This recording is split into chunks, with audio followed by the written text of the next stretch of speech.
Good afternoon. Phil Lindeman with your Krystal 93 News for Mountain Comfort Furnishings and Design. A tensely anticipated meeting in Fairplay today never happened. The owner of a mine on town limits pulled his application for a new asphalt plant there. He says he is back to the drawing board after hundreds of people protested in person and online.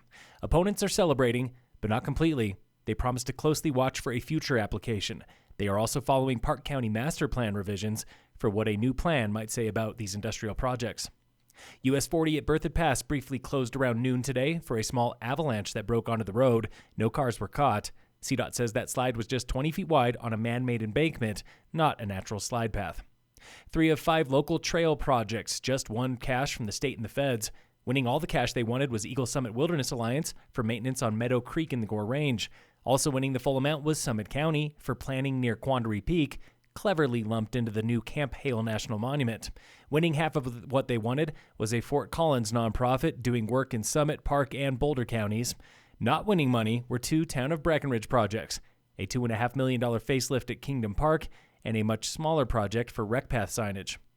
The president of Colorado Mountain College, Carrie Besnett Hauser, is stepping down after a decade. That is longer than any president before her. In a letter to students and staff, Besnett Hauser writes, "There comes a moment when leaders know in their hearts that it's time to conclude their service." She leaves in August. Her replacement has not yet been named.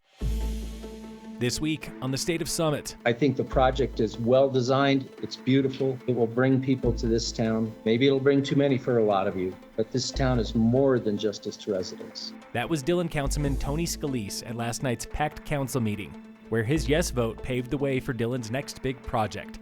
Scalise and 3 others granted the permit to a 5-story condo complex replacing Arapahoe Cafe and Ptarmigan Inn. Also voting yes was Councilman James Woods. Reality, in my view, has always been to get tourist dollars looking to come here that will appreciate our views and appreciate our lakefront. Saying no was Councilman Kyle Hendricks. Residential means primary living space. That is not this. There's nothing residential about this property. The other no vote was Mayor Carolyn Scavera. I think this is a violation of the character of the town for private profit. I agree with that. And I think it's non-inclusive for Town of Dillon residents. All of council did agree they want a cafe preserved. That is a new condition for this project. The developer here is Jake Porritt. His group is also the new owner of Uptown 240. Tune in again next week for the State of Summit on Krystal 93. In sports, CU Buffs basketball is playing Boise State tonight in the first 4 of March Madness. Tip-off is 7:10. U.S. cross-country skier Jessie Diggins has just claimed the 2024 World Cup Crystal Globe. It is the second of her career. I wanted to leave it all out there because I know that when I do that, I can walk away proud. That audio courtesy of FIS via Facebook.